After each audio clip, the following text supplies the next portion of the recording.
Bonsoir, cher papa. Bonsoir, chère maman. Bonsoir, chers frères et sœurs, élus de Jésus-Christ. Je m'a mis à cœur encore de vous prêcher cette parole. Je parle à tous les vrais élus de l'univers. Prenons courage en Jésus-Christ, car c'est pas facile d'être en Jésus-Christ. Car quand tu décides de changer d'être en Jésus-Christ, tu as des persécutions. Les gens se moquent de toi. Les gens t'appellent maman pasteur ou papa pasteur. Et si tu ne fais pas attention, la honte peut te faire renoncer à Jésus-Christ et repartir encore dans le monde. Mais je viens en ce jour vous encourager de persévérer en Jésus-Christ. Prenons courage en Jésus-Christ, car la parole de Dieu déclare, je lis la parole de Dieu, dans 2 Timothée 3, verset 12, la parole de Dieu déclare, « Or, tous ceux qui veulent vivre pieusement en Jésus-Christ seront persécutés. » 2 Timothée 3, verset 12, « Or, tous ceux qui veulent vivre pieusement en Jésus-Christ seront persécutés. » Donc, la parole de Dieu déclare que tous ceux ou celles qui veulent vivre pieusement en Jésus-Christ seront persécutés.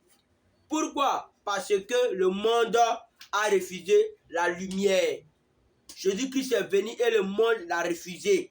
Donc, nous qui l'avons accepté, nous serons persécutés. Mais je vais encourager tous les vrais chrétiens, tous les vrais élus à supporter la persécution en Jésus-Christ. Car ce n'est pas facile d'être en Jésus-Christ. Prions Dieu de nous donner la force de supporter la persécution que le monde nous fera.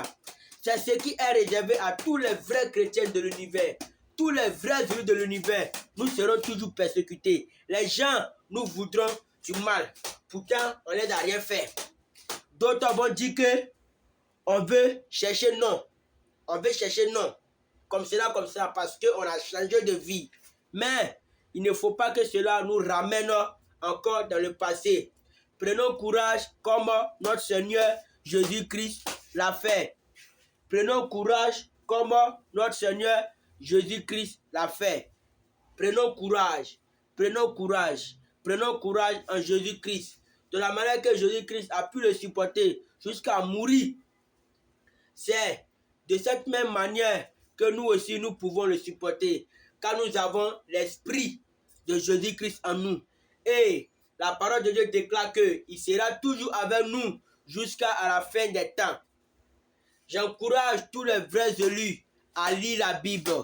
J'encourage tous les vrais élus à lire la Bible pour connaître ce qui va se passer dans le futur. Pour connaître ce qui va se passer dans le futur.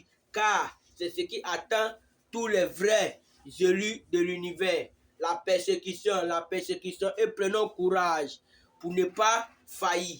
Prenons courage pour ne pas tomber. Prenons courage pour toujours être en Jésus-Christ, quel que soit tout ce qui se passera, tout ce qui arrivera, car ce n'est pas facile. Prions Jésus-Christ pour nous donner ce courage. Comme lui, il a eu le courage de mourir pour l'humanité à cause de nous. Nous aussi, prenons courage pour mourir aussi à cause de lui. C'était cette parole que notre Seigneur Jésus-Christ m'a mis à cœur de vous prêcher en ce jour. Que Dieu nous aide à marcher dans la droiture et que Dieu nous aide à faire sa volonté jusqu'à la mort. Que Dieu vous bénisse. Amen.